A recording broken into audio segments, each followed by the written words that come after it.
Welcome, everyone. Ready to dive deep into a book that really made waves, Rich Dad, Poor Dad. It's by Robert Kiyosaki. And let me tell you, this book, it kind of flips the script on how we think about money. It's not just about working hard. It's about working smart, building a life where, well, money works for you, not the other way around. So are you ready to uncover some of those, well, timeless lessons about money and maybe even, who knows, transform your own financial journey a little bit? It's funny how this book still rings so true today. It really does come down to like a fundamental shift in how we see money, how we think about it. Yeah, totally. And Kiyosaki, he illustrates all this by showing us these contrasting views, right? Through his two dads, his own father, he calls him the poor dad. He was super educated, successful in his career, but still struggled financially. And then there's his friend's dad, the rich dad, who, well, he dropped out of school, but he really pushed this idea of financial literacy and ended up, building a lot of wealth. That contrast, it's so powerful because it really shows how even how we grow up and what we learn about money from our families, it can totally shape, our own financial lives, the choices we make. The poor dad, he kind of represents that, well, that traditional path, right? Go to school, get a good job, work hard, save money, all that. But this book, it challenges all that. It's kind of like, I don't know, it's like seeing the Matrix or something. Yeah. Like you suddenly see there's a whole other set of rules out there. Yeah. And one of the big things Kiyosaki keeps coming back to is this idea of financial literacy. Which is, yeah, so often missing from, how we're taught. We learn history, science, math, but how money actually works. That's not really part of the curriculum, is it? And not knowing that stuff, that can keep people stuck. Absolutely. And it reminds me of this one story. I don't know if you remember this one. The story of Mrs. Martin. She works so hard at that convenience store, the one owned by Mike's dad. Mike is Kiyosaki's friend. And despite all her hard work, she never seemed to get ahead financially. Mrs. Martin's story, it's like the perfect example of what Kiyosaki calls the rat race. It's that cycle, that trap so many people get caught in. Work for money, pay bills, pile up debt, and never really getting anywhere. It all comes down to not really understanding how to make money work for you. Yeah, it's like you're running on a treadmill, putting in all this effort, but not really moving forward. And Rich Dad, Poor Dad, it gives us a way to break free from that, right? By understanding one really, really important thing, the difference between, well, assets and liabilities. Now, this is where things get really interesting, because most people, they think of assets as stuff they own, right? Their house, their car.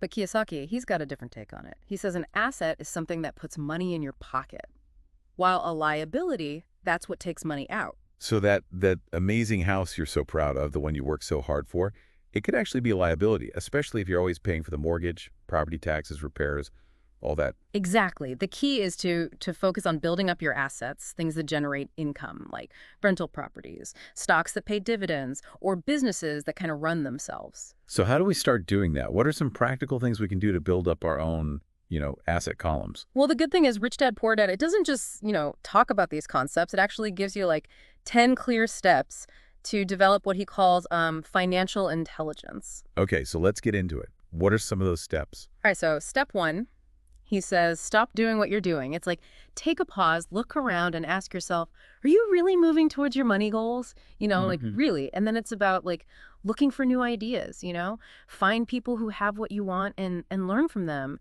Take classes, read books, go to those seminars. So basically be proactive Oh. and always be learning instead of just, sticking with what you know. Exactly. And he's big on this idea of making offers. Could be in business, real estate, even asking for a raise, Don't be afraid to put yourself out there, take some risks. Makes sense, right?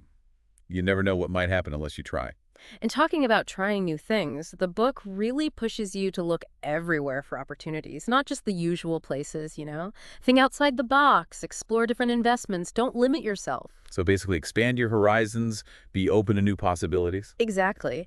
And Kiyosaki, he says, think big. Don't be afraid to dream big when it comes to your money goals. He says, your world is only as big as you make it. Love that. It reminds me of that quote, you miss 100% of the shots you don't take. Yeah. And that leads us to another important step, learn from history. Kiyosaki, he talks about those super rich guys back in 1923. Many of them, they lost it all because they didn't have financial intelligence. It's a good reminder that it's not just about making money, but also knowing how to keep it, how to grow it, So think long term, right? Not just quick wins. Yeah, for sure. And finally, and this might be the most important part, it's action over inaction. It's easy to get stuck, thinking and planning, but it's actually doing stuff. That's what gets you closer to your goals. Put all this knowledge into practice. Don't let fear hold you back. Right. Now, speaking of putting things into practice, one of the, I don't know, most interesting parts of Rich Dad, Poor Dad is what he says about taxes.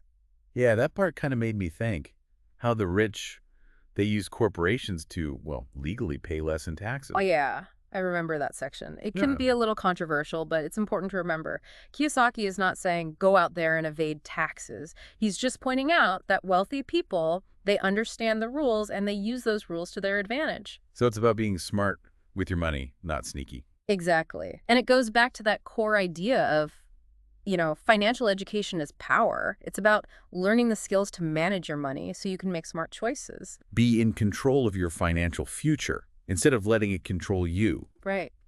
And speaking of control, the book, it has a really interesting way of defining wealth. Oh, wait, so it's not just about, like, how much money you have. Well, yeah, that's part of it. Yeah. But Kiyosaki, he says wealth is about how long you could survive financially. Like, if you lost your job today, how many days could you keep living your life the same way? It's about that safety net, Yeah. having that cushion that gives you peace of mind. Exactly. And building that cushion, it means shifting your focus. It's not about just stuff, it's about creating passive income. So don't try to keep up with the Joneses. Build a system that works for you. Right. Yeah, that's the idea. And that's where this whole concept of like, building your own business comes in. He wants us to think like entrepreneurs, even if we have a regular job. So even with a 9 to 5, you can still use these ideas to build your financial freedom. That's it. It's about like that mindset, being proactive with your money. Yeah, taking ownership of your financial life. Exactly. And that's what Rich Dad, Poor Dad is all about. It's like a wake-up call. It's about challenging how we think about money and creating a life where you have more freedom, more choices, more purpose. Yeah, it really does make you think about, like, what you could do if you weren't so worried about money all the time. It really does. And one thing I really like about Rich Dad, Poor Dad is how it talks about finding mentors, Right. people who are already where you want to be. Yeah, like Kiyosaki's rich dad. He really helped him see things differently, challenge those old ideas about money. It's like having, I don't know, like a financial GPS or something, keeps you on the right track, helps you avoid those wrong turns. Absolutely. Having those people around you, people who get it, it can make a huge difference. And it's not just about learning from their successes, it's also about learning from, well, from when things don't go so well. Right. Kiyosaki talks about how, like, Texans, they really embrace failure. They don't let it stop them. They use it to, like, learn and get better. Yeah, it's like that whole remember the Alamo thing, right? Turning our setbacks into something positive. Because let's be real, when it comes to money, just like anything else in life, you're going to hit some bumps in the road. It's how you handle those bumps, that's what really matters. So, as we wrap up this deep dive into Rich Dad, Poor Dad, I want to leave you with something to think about. Just imagine for a second, what if you had all the financial freedom in the world?